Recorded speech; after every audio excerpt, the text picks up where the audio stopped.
te di leen nuyu bu baax a baax te leen di jox seen wàccuwaay di waxtaanee lu am solo loo xamante ne ñaareelu pàcc bi lay doon di taxawaayu président bu Amérique di Donald Trump génne ab plan boo xamante ne daf ko jagleel li nga xamante ne mooy jafe-jafe yi am diggante Israël ak Palestine ndax jàpp na ni buñ ko jëmbalee dina indi jàmm ci diggante ñaari réew mi waaye mel na ni la mu wax nag waa Palestine ànduñu ci te fas yéene wuñu jëfee nu ni mel moo tax nag dinañ dalal ci ñaareelu pàcc bi ambassadeur Palestine ci fii ci Sénégal bu ñëwee rek ñu gën a yaatal ci li nga xamante ne moom la président Trump daal di proposé jëmee ci ñaari état yooyu la leneen loo xamante ni dañ koy def àjjuma bu jot mu di sport ñu ciy ànd ak Cheikh Tidiane Diagne bu ko defee moom it mu yaatal li nga xamante ne moo di agenda sportif bu week-end bi Cheikh Tidiane maa ngi lay ziar. maa ngi lay fay soxna Aram di nuyu téléspectateur télévision Futurs Médias am mbégte comme d'habitude chaque vendredi ñu partager agenda sportif bi ak ñoom. alors dinañu ñëwit ci xibaar ak rédaction bi ñu koy defee saa su nekk ci kanam lay doon pàcc bu njëkk bi ñu jagleel ko wàllu bonne gouvernance ndax xam ngeen ni jeudi bi démb président Macky Sall fële ca Diamniadio teewe woon na ndaje bi nga xamante ne mécanisme d'évaluation africain DPR daal di amal ngir fexe rek li nga xamante ne moo di tolluwaayu gouvernance ci bonne gouvernance ci réewu Afrique yi ñu mën ko natt moo tax nag Sénégal rapport am bu mu def ci atum 2017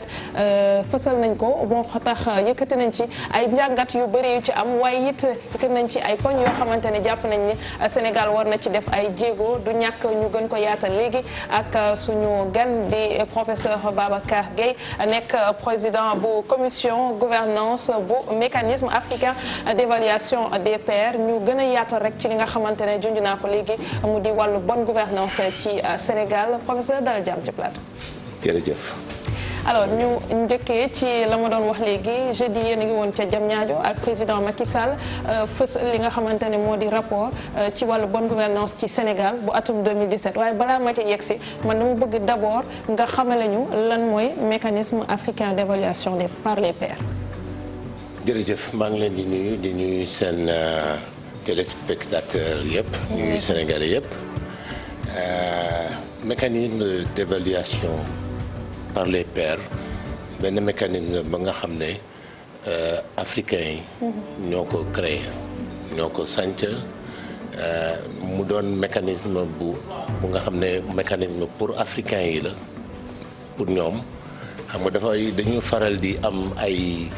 évaluation yi nga xam ne ñeneen ñoo koy def yeneen compagnie yeneen structure ñoo koy def di ñëw di xayma gouvernance su Sénégal di xayma gouvernance su pays africains yi mais dañ koy def de l'extérieur bi nag mooy li ñuy wax mécanisme endogène. ci biir par les Africains ci biir par les Africains et pour les Africains donc le mécanisme bi nag mécanisme bu nga xam ne la ñëpp ci bokk ñu koy waxee ci français mécanisme inclusif. maanaam. askan wi ñëpp ci bokk commencé ci président de la République. ba ci baykat bi. naka la ñuy nattee li nga xamante ne moo di ponk yi ñuy tënk ci biir rapport. alors ni ñu koy nattee mooy dañu woo ay institut de recherche yi nekk Sénégal dañ ci sélectionné woon ñeent nga xam ne ay universitaires yu xarañ lañu. ñu defar benn lu ñuy wooyee revue documentaire. li ñuy bind ci gouvernance ci Sénégal yëpp ñu saytu ko boole ci nag ay enquête. d'accord enquête sur le terrain sukkandiku ci enquête yi nga xam ne ANSD ñoo koy faral di def. fan la Sénégal tollu tey. fu Sénégal tollu tey. mooy Sénégal def na ay jéego yu bari parce que mécanisme bi du comme doing business. di joxe ay notes du ñu joxe note dañuy xool. constat rek la. waaw constat situation bi naka la tëddee domaine bu nekk ñeenti domaine la nag ñeenti domaine la gouvernance démocratique et politique gouvernance économique. gouvernance socio-économique. gouvernance sociale ñu xool ñeent yooyu xayma leen xool lan moo ci dox bu baax ak lan moo ci sooxe.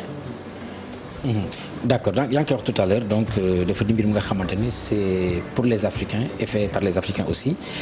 est-ce que yéen ba ngeen ci nekkee boobu ak léegi ci xayma résolution yi nga xamante ne wala ba conclusion yi nga xamante ne moom ngeen di tiré di ko jébbal ñi nga xam ñoo di autorités africaines yi est-ce que ñoom ñi ngi bàyyi xel ci remarque yooyu nga xamante ne moom ngeen def après seen travail d'enquête auprès des populations par exemple. xam nga démb la ñuy door a def lancement rapport bi léegi nag la ñuy doog a xam ndax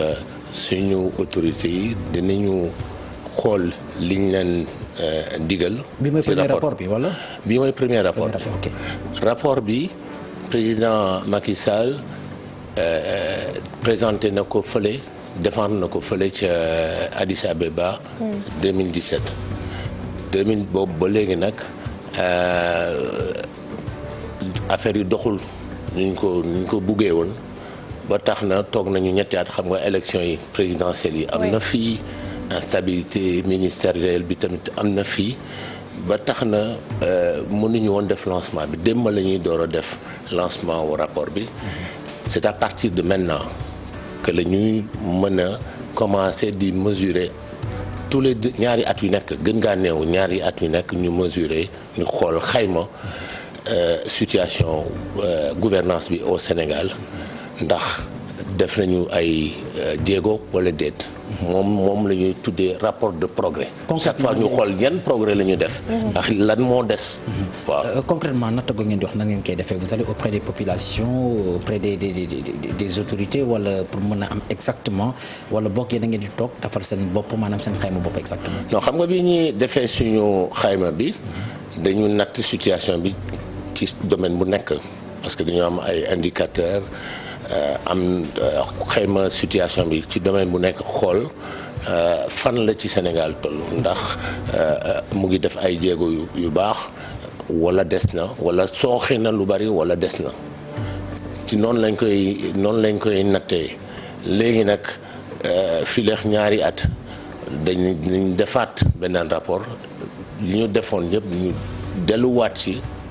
pour xool natt par rapport ak fu mu nekk nii léegi nii par rapport ak léegi ndax am na ay progrès wala amul progrès. mais tey ci loolu nga xamante ni def ngeen ko constat bi lan la joxe parce que tamit boo nekkee ak say nawle nga def benn jàngat même bu fekkee noté woo leen ñu def ay constat dina baax it ñu xam mi fii kat def nañ fi jéego fii des na. waaw constat bi mooy que ci 4 domaines yooyu. yi ma cité sànq bu ci nekk am na ay jéego yu ñu def. am Sénégal góorgóorlu na ci bu ci nekk waaye bu ci nekk nag am na ay lu sooxe li nga xam ne des na war nañ ci góorgóorluwaat bu ci nekk ci domaine bu nekk nga jël domaine économique am nañ croissance économique bu am doole waaye nag croissance économique boobu est-ce que àgg na ci askan wi domaine social ñu ngi dépenser xaalis bu bari ci éducation lu baax la waaye est-ce que tax na éducation bi dox bu baax est-ce que tax na grève yi jeex et cetera est-ce que tax na enseignants yi bàyyi seen ñaxtu yi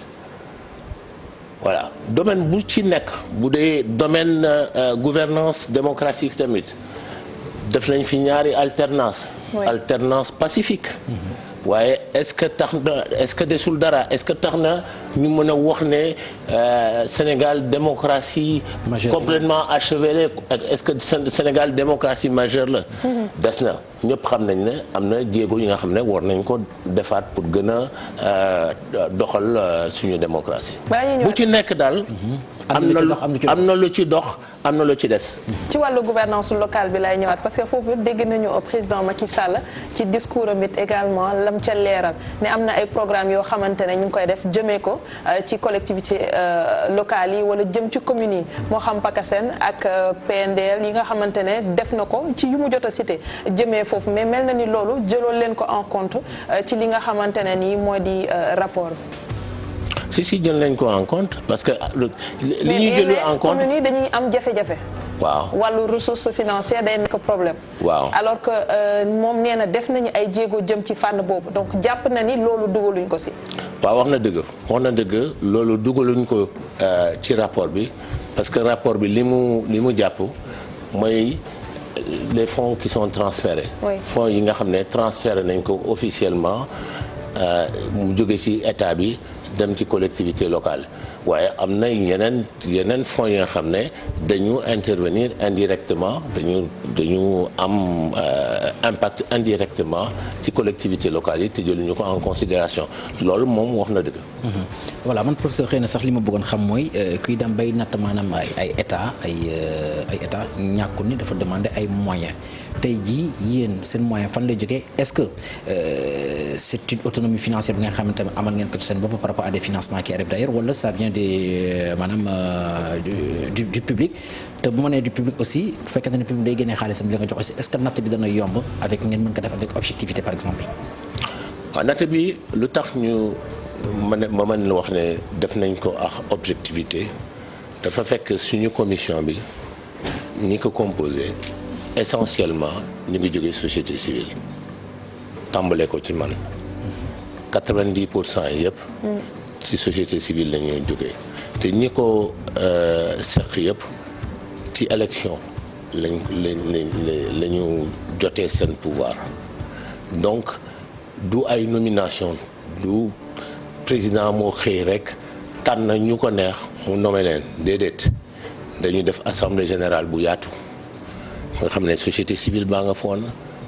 pouvoir baa nga ci woon opposition baa nga ci woon administration baa nga ci woon ñu def élection daal di élire benn président mu di man après ñu xool naka la ñu wàññee parce que bi ñu defee élection bi dañu amoon 90 membres ñu ne 90 membres bari na nañ ko wàññi def ko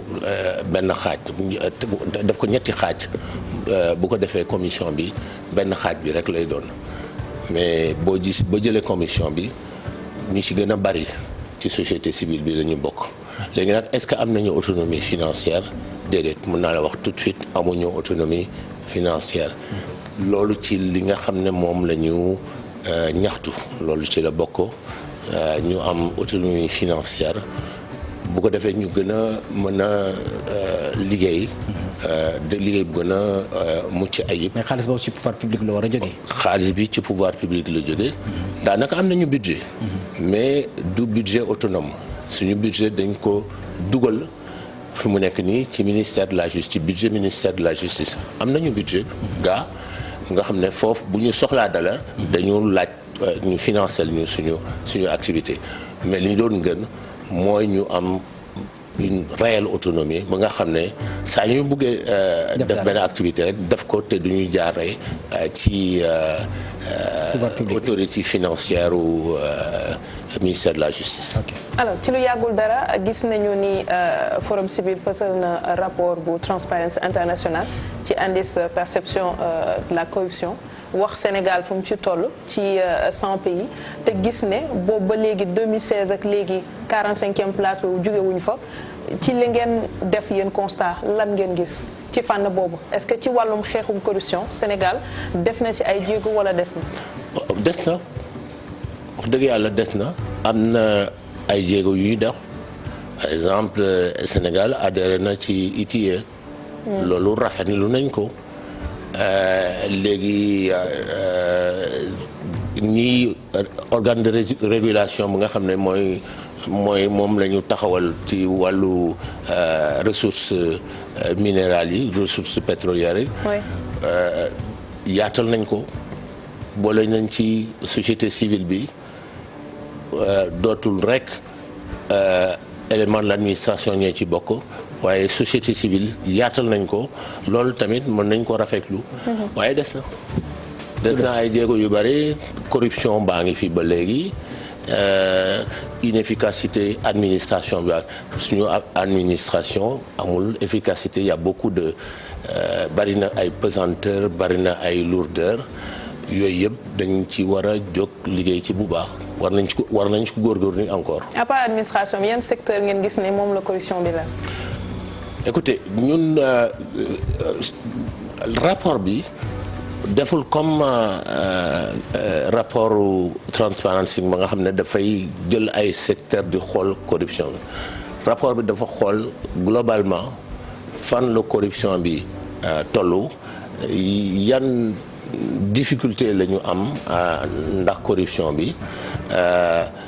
mais d'une manière générale corruption affaire société bi yëpp la. société bi yëpp la laal amul fenn foo xam ne ci Sénégal foo xam ne amul corruption ci kaw ba ci suuf waaw ci kaw ba ci suuf aussi bien ci suuf ci biir population ci biir askan wi que ci kaw ci biir ñi nga xam ne ñooy jël décision yi. alors bu ñu ñëwee ci wàllu liberté publique yi wala liberté d'expression manifestation yi souvent ñu gis ñoo xamante ne bu ñu taxawee am ci benn taxawaay bi exemple bu très simple rek bu ñu joxe bu mujj te nekk au devant de la scène mooy bu Guy Marius Sagna nga xam ni fa mu doon manifester teg nañ ko loxo boobu ba léegi 29 novembre génnagul kaso te ñam ko bokkaloon yëpp ca foofu ñu ko jàppee bàyyi nañ leen loolu it ndax bàyyi ngeen ko xel ci liggéey gi ci wàllu liberté loolu bàyyi nañ ko xool dinañ ko gën a bàyyi xel ci rapport de programme yi ñu nar a def xam nga ñun suñu rapport bi dafa couvrir période 2014 ba 2016. mais Sénégal bu mu siy doog a dugg. voilà Sénégal mu ngi ci doon doog a dugg ñu def ba 2016 ñu génnee rapport bi xam nga arrestation Guy Marius Sagna bi lu bees la. moo tax rapport bi mënu ko woon jël en charge waaye rapport de progrès bi ñëw dina jël en considération li nga xam ne xaw na fi yëpp depuis 2016. mais xëy na sur ce cas particulier aussi sa avis dana ci am solo en tant que personne morale donc de la dite structure c'est vrai rapport boo xam ne ko ça ne prend pas en compte en tout cas pour li nga xam mooy l'affaire Guy Marius Sagna mais tey jii aussi da ci baax que Sénégalais yi xam sa avis en tant que personne morale de la structure par rapport ak situation Guy Marius Sagna parce que gis nañu que c'est une situation nga xamante ni qui tient en haleine l'opinion publique on en parle toujours et même le président de la République je pense que barki démb am na lu mu si jot a wax par rapport ak maanaam le fait que ñu amal déplacement bi dem fi nga xam moo di grille palais yi parce que dafa considérer que loolu c'est une menace en tout cas pour l'État en tant que tel donc tey jii dana ci baax aussi professeur mu am sa position par rapport ak situation la société civile. voilà la société civile en quelque sorte. bu doon sama sago man damay mettitlu li ka dal parce que dañu nekk ci société bi nga xam ne c'est une société démocratique le droit de manifester droit constitutionnel la. képp ku bëgg a manifester dafa war a def déclaration bi rek soxlawul sax laaj autorisation waaye c'est vrai que tamit. société bu nekk état bu nekk am na ay loi am na ay loi bu fekkee ne loi bi dafa tere ñu manifester benn béréb war nañu tamit mën a fexe ñuy def ba bañ a def mais malgré tout li ëpp importance ci sama gis-gis li nga xam ne moo ne war a nekk la règle c'est la liberté de manifester moo tax ma yaakaar ne war nañu fexe lu nekk pour ci li gën a néew waaw ci fan yu néew ñu génnee Guy Marius Sagna mu dellu ci njabootam bu ko defee jàmm dellu siwaat ci dëkk bi parce que fu mu nekk nii dañu nekk ci dialogue national dialogue national àndul ak ñuy tëj ay nit ci kaso bi moo tax ma jàpp ne bu doon sama sago vraiment ñu génnee ko ci kaso bi mu dellu ci njabootam bu ko defee suñu vie politique bi continuer ci jàmm ak salaam. alors ci rapport bi ñu dellusiwaat si diggante fourchette 2014 2017 ngeen ko def ko mu nekk constat même su fekkee mécanisme des pairs par les pairs moo ko def natt ko tey ndax réew mi am na obligation jëfee li nga xamante ne moo di ay recommandation yu génn ci boobu la jàngat. loolu nag mooy originalité mécanisme bi c'est que réew mi amul benn obligation. amul ndax liggéeyoo leen kon pour neen. déedéet xam nga Macky Sall bi muy dem di défendre rapport bi. daf ko défendre ci kanamu ay pairam yeneen président seen kanam la défendre rapport bi éminente personnalité bi ñëw daal ne voilà def nañu xayma nañu mbir mi fii ak fii ak fii ak fii am na lu sooxe foofu Macky Sall dafa obligé expliquer wu joxe les raisons xam nga parfois dóor nit gënul efficace nga jébaane nit. rapport bi dafay jébaane parce que dafay wone des manquements ci yi am ci réew mi yëpp daf koy wone mu ne fang bu ko defee yow mi nga xam ne yaay président. day am pression morale. day am pression am na pression yi nga xam ne ñeneen sa naataango yi ñu ngi la koy xoolee. sa naataango yi ñu ngi la koy xoolee sa askan ñu ngi la koy xoolee sa opposition ñu ngi la koy xoolee ba tax na bu ñu defee rapport bu mel nii boo wax ne war nañu def ay jéego ci domaine bi ak domaine bi président am na obligation morale daal di jël en considération li nga xam ne rapport bi génne ko parce que dama bëggoon tamit ñu xam ne esprit wu MAEP mécanisme bi du créer ay problème les pays c'est pas du créer problème mais esprit bi mooy gis trouver ay solution pour régler problème yi. Très bien. dafa jóg pour régler problème jógul pour créer. faram-fàccee xibaar yi ci kàllaamay tubaab lu moo loolee itam dañ leen di ñaanal jàmm bàyyi leen ak Aram Touré ci Soir d'info. jërëjëf Cheikh Diop ci xibaar yi ñu dellusiwaate suñu gan di professeur Babacar Gueye nekk président commission gouvernance bu MAEP MAEP moom gannaaw bonne gouvernance amul leneen loo xamante ne dina ci gëstu wala bonne gouvernance donc moo leen tax a jóg. waaw ñun commission bi bonne gouvernance moo ñu tax a jóg. ci rapport bi loolu rek ngeen ko jagleel. rapport bi gouvernance rek lañ ko jagleel ci ñeenti thématique yi ma la wax sànq. waaw gouvernance démocratique et politique gouvernance d'entreprise gouvernance économique gouvernance socio-économique. ci wàllu politique lan nga xamante ne ni gis ngeen ni war nañ ci taxaw ngir fexe mu gën a yemb nekkin gi parce que yenn saay ñu dégg budul processus électoral mu nekk ay problème mu fichier wala mu nekk yenn saay ponk yoo xamante ne saa su nekk bu ñuy jëm ci élection day taxawaat alors que yooyu waroon na nekk loo xamante ne ni war nañ ko mën a régler ba saa ñu yeggee ci échéance yu mel noonu duñu koy dundaat. wax dëgg yàlla rapport bi moom li mu gën a laal mooy manifestation yi. manifestation yi ñi doon defar rapport bi dañu jàppoon ne bari na woon manifestation à caractère politique yi nga xam ne dañ ko doon interdire ñu jàppoon ne constitution bi dafa tëral ne manifestation droit constitutionnel la dañ ko war a gën a respecter fii ci Sénégal jàppoon nañ ne nag Sénégal war na def ay jéego waaye yéen ñëpp dégg ngeen ne président tontu na ci loolu bi mu jëlee parole bi démb. alors 2017 la liggéey bi yemoon mais entre-temps ci at yi nga xamante ne nii moo jot a jàll lan ngeen gis ne ci loolu nga xamante ne def ngeen ko ci njàngat li am na ci ay jéego yu ñu ci def ci at yi mujj nii. loolu xaymaaguñ ko wax dëgg yàlla waaye li ma ci mën a wax lu tuuti mooy ci li ñu doon wax sànq ci l'organisme de régulation bu secteur énergétique. commission boobu ñu créé nañ ko yaatal nañ ko dugal nañ ci société civile loolu mi ngi xew après. oui rapport bi ci diggante bi la xew